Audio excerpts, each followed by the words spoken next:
Selamat datang pemirsa, Anda kembali bersama Menyingkap Fakta. Kali ini, kami akan membongkar sisi tersembunyi dari sebuah peristiwa besar yang sedang menjadi perhatian publik. Pada 3 Juni 2026, Israel dan Lebanon sepakat menerapkan kembali gencatan senjata. Namun, ini bukan gencatan senjata biasa. Di balik bahasa diplomasi yang terdengar tenang, ada syarat keras yang langsung menyasar jantung kekuatan Hizbullah.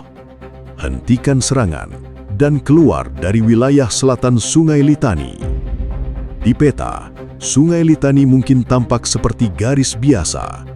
Tetapi bagi Israel, garis ini adalah jarak hidup dan mati bagi wilayah utaranya. Dari kawasan inilah, roket, drone, dan ancaman lintas batas bisa mendekat ke Galilea. Namun sebelum kita masuk lebih dalam, jangan lupa tekan tombol like dan subscribe. Dengan begitu, Anda tidak akan ketinggalan fakta-fakta tersembunyi yang akan kami ungkap berikutnya. Lalu, apakah gencatan senjata ini benar-benar membawa damai? Atau justru menjadi awal dari tekanan baru terhadap Hizbullah di Lebanon Selatan?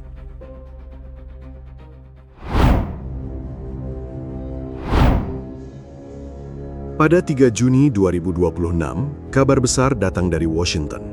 Israel dan Lebanon menyepakati penerapan kembali gencatan senjata setelah ketegangan panjang di perbatasan utara Israel dan Lebanon Selatan.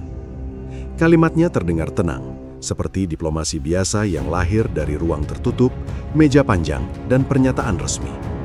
Namun isi kesepakatan itu menyimpan tekanan yang sangat keras. Hizbullah harus menghentikan serangan, lalu keluar dari wilayah selatan Sungai Litani. Bagi orang yang hanya melihat peta, Sungai Litani mungkin terlihat seperti aliran air biasa di dalam Lebanon. Tapi bagi Israel, garis itu punya arti keamanan yang jauh lebih besar. Wilayah selatan Litani berada cukup dekat dengan Israel Utara.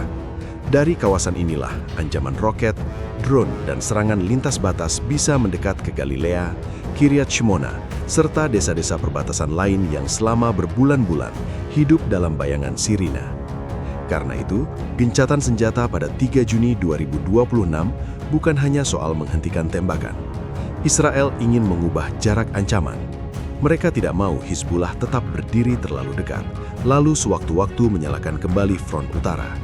Bagi Israel, jeda tanpa perubahan posisi hanya akan memberi waktu bagi Hizbullah untuk bernapas, menyusun ulang kekuatan, dan menunggu kesempatan berikutnya. Di Washington, bahasa yang dipakai tetap rapi. Ada pembicaraan tentang stabilitas, penghentian kekerasan, dan peran angkatan bersenjata Lebanon. Tetapi inti peristiwanya jauh lebih tajam. Kesepakatan itu mengarah pada satu tujuan, yaitu menjadikan wilayah tertentu di Lebanon Selatan berada di bawah kendali eksklusif negara Lebanon, tanpa kekuatan bersenjata non-negara seperti Hizbullah. Peran Amerika Serikat membuat tekanan ini terasa lebih besar. Washington bukan sekedar menjadi tempat pertemuan, melainkan penengah yang mencoba menahan konflik agar tidak meluas. Di balik pintu diplomasi, Amerika harus menjaga dua hal sekaligus, yaitu kebutuhan keamanan Israel dan resiko runtuhnya stabilitas Lebanon jika syarat itu memicu perlawanan di lapangan. Disinilah Lebanon berada dalam posisi yang sangat rumit. Pemerintah Lebanon harus tampil sebagai negara berdaulat yang mampu mengendalikan wilayahnya sendiri. Mereka perlu menunjukkan kepada Amerika Serikat, Israel, dan masyarakat internasional bahwa tentara Lebanon bisa mengambil alih ruang yang selama ini dipenuhi pengaruh Hizbullah. Namun kenyataan di lapangan tidak sesederhana dokumen perjanjian. Hizbullah bukan kelompok kecil yang mudah digeser. Mereka memiliki kekuatan bersenjata, jaringan politik, dukungan sosial, dan hubungan kuat dengan Iran. Di banyak bagian Lebanon Selatan, pengaruh mereka sudah tertanam lama. Maka ketika kesepakatan meminta Hizbullah keluar dari selatan Litani, itu bukan sekedar perpindahan pasukan. Itu adalah benturan antara otoritas negara dan kekuatan milisi yang sudah terlalu dalam mengakar. Bagi warga Israel Utara, kesepakatan ini membawa harapan yang belum sepenuhnya aman. Rumah-rumah yang ditinggalkan, sekolah yang terganggu, dan desa-desa yang hidup di bawah ancaman belum bisa langsung kembali normal. Selama Hizbullah belum benar-benar menjauh dari selatan Litani, rasa takut masih menempel di udara perbatasan. Bagi warga Lebanon Selatan, situasinya tidak kalah berat. Mereka berada di antara tekanan Israel, posisi Hizbullah, dan negara Lebanon yang mencoba mengambil kembali kendali mereka. Pada 3 Juni 2026, dunia melihat gencatan senjata. Namun di balik itu, Lebanon Selatan mulai memasuki ujian besar tentang siapa yang benar-benar berkuasa di tanahnya sendiri.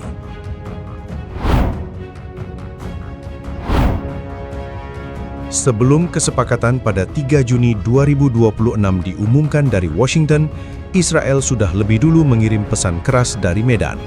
Pada 31 Mei 2026, pasukan Israel dilaporkan merebut kawasan benteng Beaufort di Lebanon Selatan. Peristiwa ini langsung membuat arah konflik terasa berubah, karena lokasi itu bukan sekedar bangunan tua di atas bukit.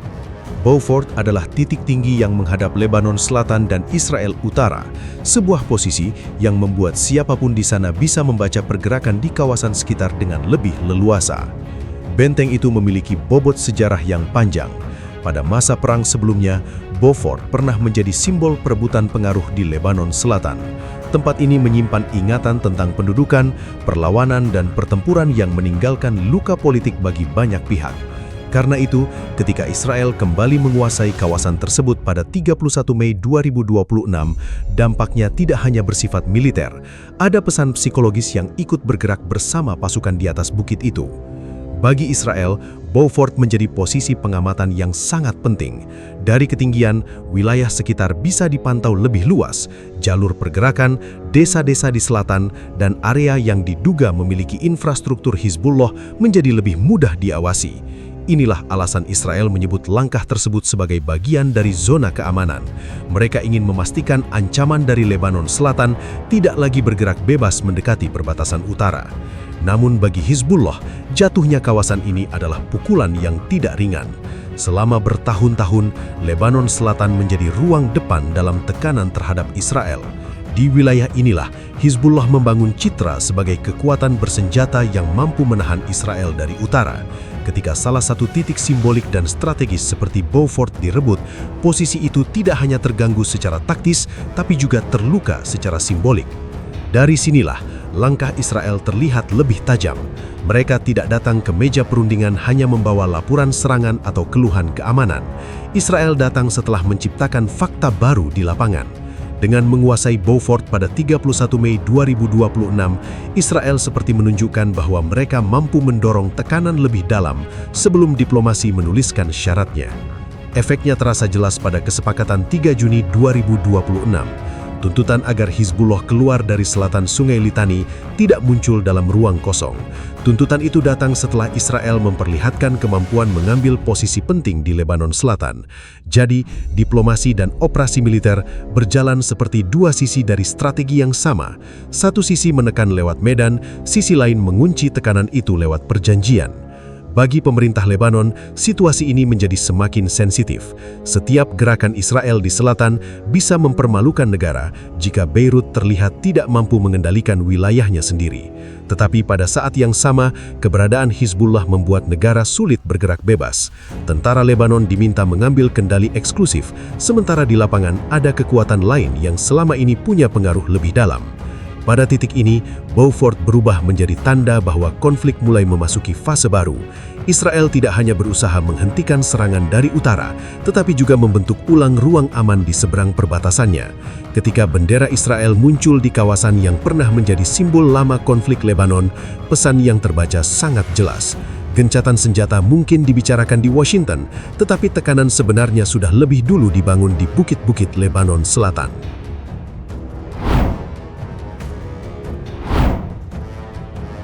Pada 4 Juni 2026, sehari setelah kabar gencatan senjata muncul, Menteri Pertahanan Israel, Israel Katz, menyampaikan sikap yang membuat suasana langsung terasa rapuh.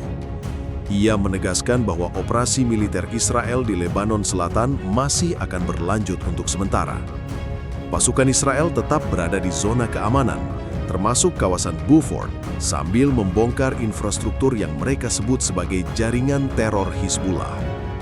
Pernyataan itu membuat kesepakatan 3 Juni 2026 tidak terlihat seperti akhir ketegangan, melainkan jeda yang dijaga dengan tekanan senjata. Di atas kertas, Israel dan Lebanon sudah sepakat menghentikan eskalasi. Namun di lapangan, Israel belum mau mundur sebelum merasa ancaman di utara benar-benar dipotong dari akarnya. Bagi Tel Aviv, keamanan bukan hanya soal tidak ada roket yang meluncur hari ini. Keamanan berarti Hizbullah tidak punya ruang dekat untuk menyiapkan serangan berikutnya. Kalkulasi Israel sangat sederhana tetapi keras. Jika infrastruktur Hizbullah masih tersisa di selatan Litani, maka warga Galilea dan kota-kota perbatasan tetap berada dalam bayangan bahaya. Drone bisa muncul tiba-tiba, rudal anti-tank bisa mengintai jalan perbatasan. Unit kecil bisa mencoba menyusup ketika perhatian dunia berpindah ke meja perundingan. Karena itu, Israel menempatkan operasi lanjutan sebagai jaminan lapangan, bukan sekadar tindakan militer biasa. Bagi Lebanon, momen ini menjadi tekanan ganda. Pemerintah di Beirut harus membuktikan bahwa tentara nasional mampu mengisi ruang yang diminta dalam kesepakatan. Tetapi, mengambil kendali eksklusif di wilayah tertentu tidak cukup hanya dengan mengirim pasukan. Negara harus hadir di jalan, desa, pos, jalur logistik, dan komunitas lokal yang selama bertahun-tahun sudah terbiasa dengan pengaruh Hizbullah. Tanpa kehadiran nyata itu, Selatan Litani akan tetap menjadi ruang abu-abu yang rawan diperebutkan kembali. Hizbullah juga menghadapi pilihan yang sama-sama mahal. Jika mereka menerima syarat keluar dari Selatan Litani, maka posisi tekan paling dekat terhadap Israel akan berkurang. Jarak mereka dari perbatasan bertambah, kemampuan untuk mengancam Israel Utara melemah, dan citra perlawanan bisa terguncang di mata pendukungnya. Tetapi jika mereka menolak, Israel akan memakai penolakan itu sebagai alasan untuk mempertahankan operasi dan memperluas tekanan. Peran Amerika Serikat membuat situasi ini lebih besar dari sekadar konflik perbatasan.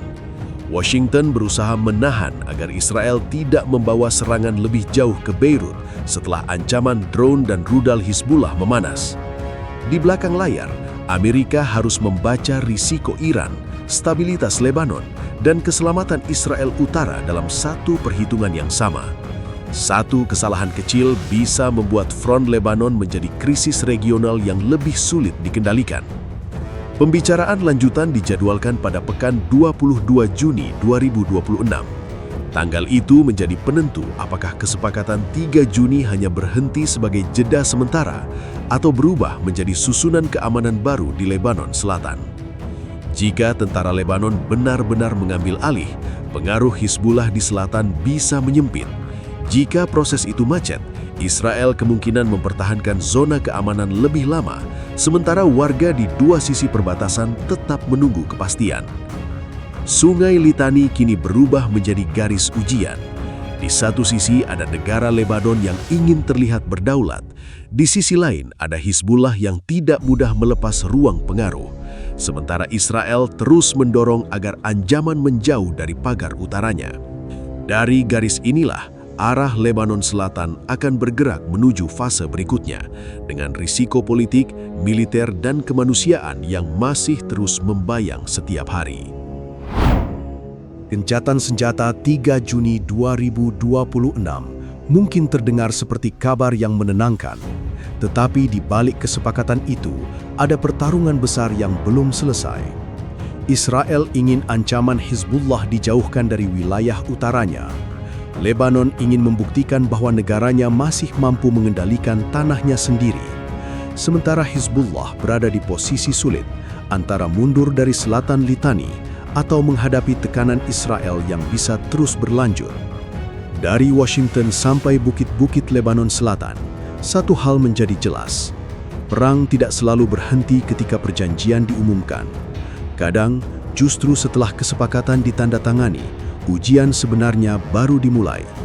Sungai Litani kini bukan hanya garis di peta, ia menjadi batas antara jeda dan ledakan baru, antara diplomasi dan operasi militer, antara harapan warga untuk pulang, dan ketakutan bahwa perang bisa kembali menyala kapan saja.